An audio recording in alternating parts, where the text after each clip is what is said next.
Bonjour et bienvenue dans le tête-à-tête décideur consacré aujourd'hui à l'industrie du futur. Alors cette expression lancée en 2013 sous le nom d'usine du futur puis rebaptisée industrie du futur repose sur 5 piliers. Le développement de l'offre technologique par la 3D, les objets connectés ou encore la réalité augmentée.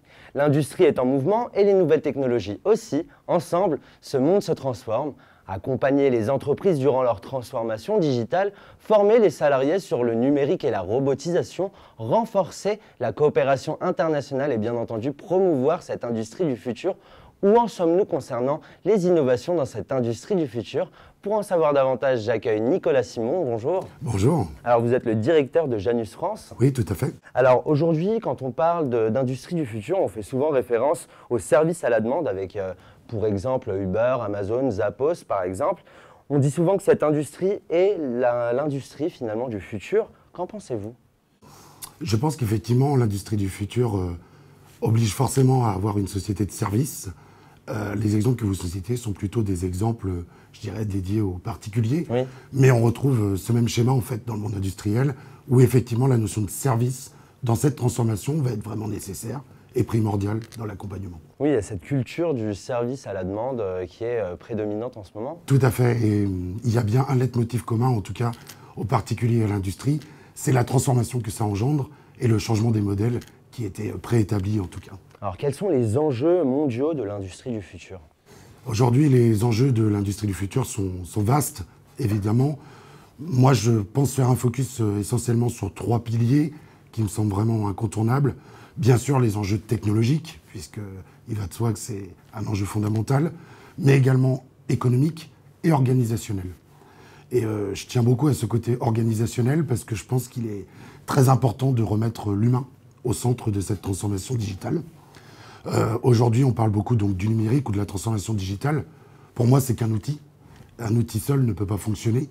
Et cette démarche doit vraiment s'incorporer, je dirais, dans une offre ou une transition de société vue dans sa globalité d'entreprise.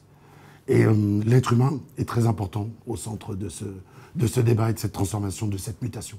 J'aime bien prendre pour exemple la robotisation, que tout le monde connaît. C'est pas nouveau, c'est pas lié à l'industrie 4.0. Ça fait plusieurs décennies que la robotisation est présente dans les industries, qu'elles soient automobiles ou aéronautiques. Par contre, on a de plus en plus aujourd'hui de fonctions qui sont robotisées. De prime abord, on peut peut-être voir ça, de côté négatif, en tout cas en tant que salarié ou employé de l'entreprise. Oui, forcément. Parce qu'on a l'impression qu'on vient remplacer, en fait, finalement, de l'emploi par un robot. Remplacer de l'humain. Remplacer de l'humain, surtout dans un contexte économique où c'est délicat avec l'emploi, ça peut être mal perçu. C'est quoi, c'est des fausses idées? C'est des fausses idées, effectivement, puisque pour moi, si on veut que ça fonctionne, il faut juste bien le maîtriser en tant que chef d'entreprise, bien l'accompagner, et ça peut être pour moi, en tout cas, une vraie possibilité d'ascenseur social pour ses employés. Je vais prendre cet exemple bateau, mais important, de gens qui passent leur journée, par exemple, à ébavurer des pièces ou à polir des pièces. C'est à la fois des postes qui ne sont pas très intéressants et qui sont en plus lourds physiquement. Pour la santé, c'est un vrai enjeu également de cette industrie du futur. Pouvoir les remplacer par du robot, mais demain, tirer ces gens-là vers le haut et créer un ascenseur social, pour moi, ça, c'est la vraie réussite d'une transformation digitale dans une entreprise. D'où l'intérêt d'avoir l'humain au centre de cette transformation. Il est souvent nécessaire de rappeler et de rassurer les PME, les PMI, concernant cette transformation vers le digital, concernant l'industrie du futur. Pourquoi l'industrie du futur a-t-elle mauvaise presse? Pourquoi faut-il nécessairement rassurer ces entreprises? Et enfin, comment les rassurer sur cette transformation vers le digital? Alors, il est vrai qu'effectivement, les directeurs ou les patrons des PME-PMI peuvent voir le chantier comme colossal, énorme de cette transformation digitale et pensent souvent, et c'est pas fondé, que c'est uniquement réservé aux grands groupes industriels français. Mais en fait, c'est pas la réalité. La réalité, c'est que c'est aussi voué pour les PME-PMI. La seule chose, c'est qu'il faut bien l'accompagner, cette transformation digitale. Et là, on rentre justement dans le cœur de l'activité de notre entreprise. C'est cette faculté à savoir accompagner aujourd'hui un chef d'entreprise dans cette transformation.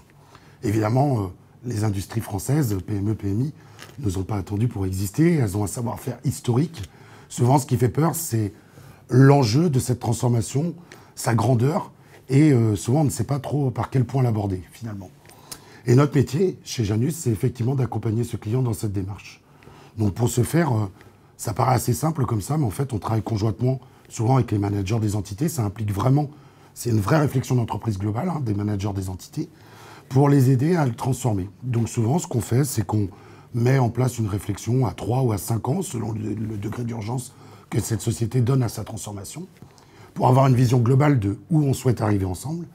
Et ensuite, on met des méthodes de petites initiatives, de petits jalons qu'on va parcourir ensemble pour arriver à ce focus à 3 ou à 5 ans. On appelle ça dans notre jargon des quick wins. Donc voilà, des petits gains rapides. Et c'est hyper important pour une PME-PMI puisque du coup, c'est simple de mise en œuvre et les gains sont tout de suite visibles. Si vous partez dans une transformation vaste, comme on peut le faire dans un grand groupe industriel, le problème c'est que vous noyez l'entreprise, aussi bien dans sa stratégie de ressources humaines qu'économiquement, puisque ce sont des investissements très lourds sur lesquels il n'y a pas de retour réel et rapide. Alors certains pays, hein, notamment les pays scandinaves, les pays du Nord, n'ont aucun problème avec cette transformation vers le digital. Pourquoi en France, on a cette crainte? Je pense que c'est un peu culturel et lié à la France. Hein.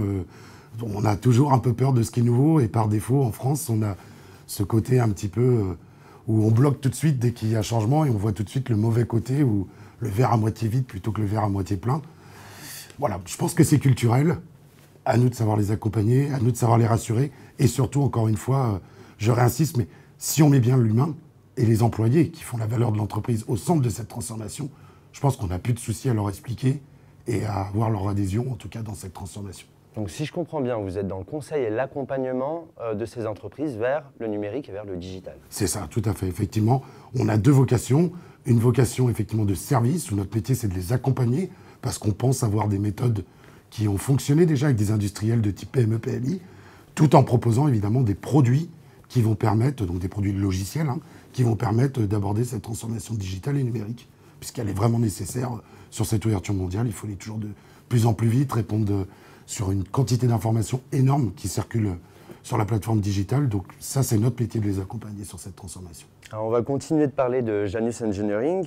Alors construire le futur en s'appuyant sur l'expérience du passé, c'est finalement le symbole de votre entreprise. C'est un peu la devise de Janus.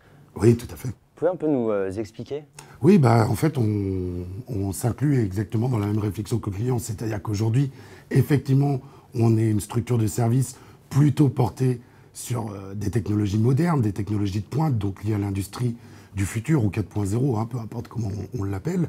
Mais tout ça ne peut fonctionner qu'avec de l'expérience, et de l'expérience industrielle.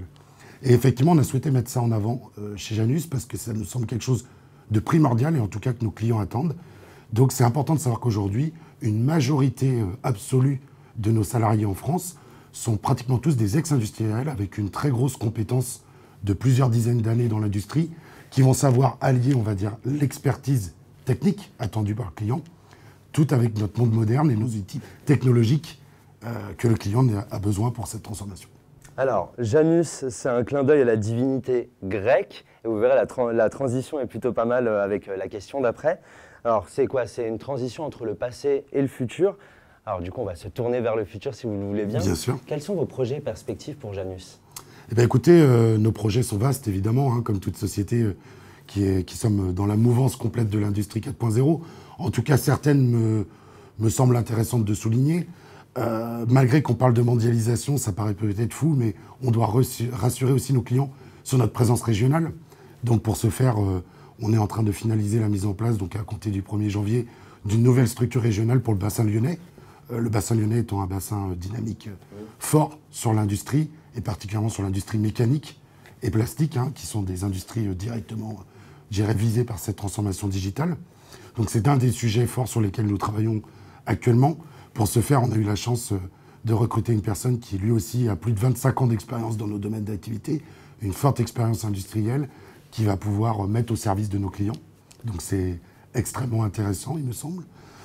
Un deuxième point qui peut être très intéressant à mettre en avant, eu égard, je dirais, à cette transformation digitale, un des piliers en termes technologiques, c'est le monde de la technologie additive, plus communément appelée impression 3D, oui.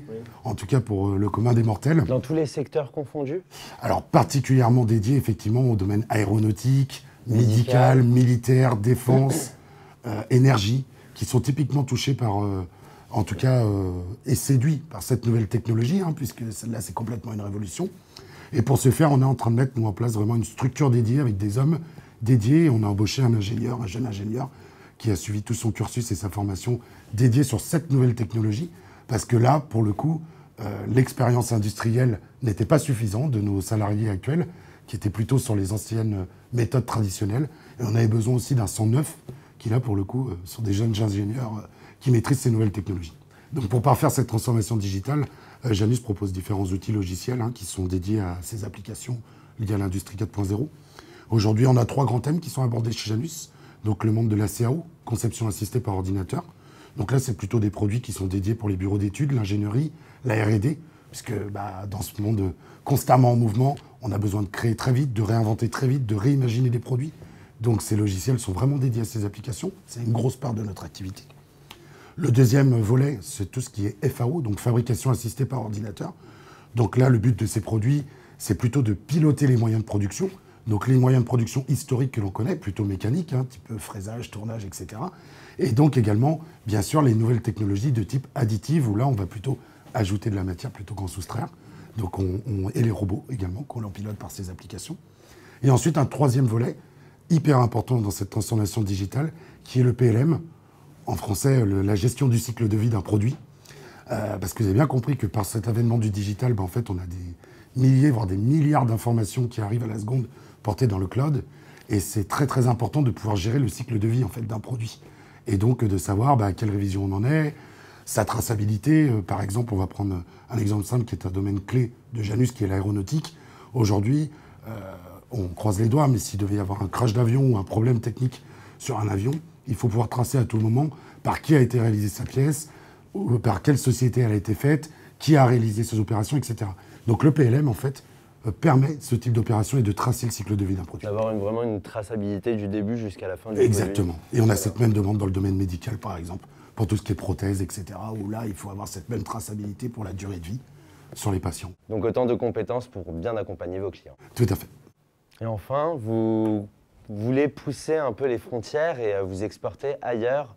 Oui, effectivement, Janus commence à avoir une reconnaissance mondiale assez intéressante. Il faut savoir qu'on a plusieurs déjà localisations sur l'Europe aujourd'hui. En Allemagne, en Suisse, en Autriche. Tout à fait, et également en Italie.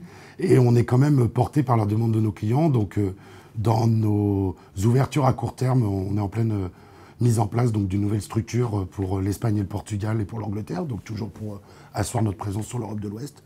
Mais on travaille à distance aussi pour des clients assez prestigieux aux États-Unis, au Mexique, en Asie, puisque l'Asie aussi a une dynamique très forte sur l'industrie et on ne peut pas faire sans et contourner l'Asie sur ce domaine en tout cas. Très bien, merci Nicolas Simon d'avoir accepté mon invitation. Je vous en prie, c'était avec grand plaisir. Plaisir partagé. C'est la fin de l'émission, merci de nous avoir suivis. Je vous retrouve très prochainement dans un nouveau numéro du Tête à Tête Décideur. À bientôt.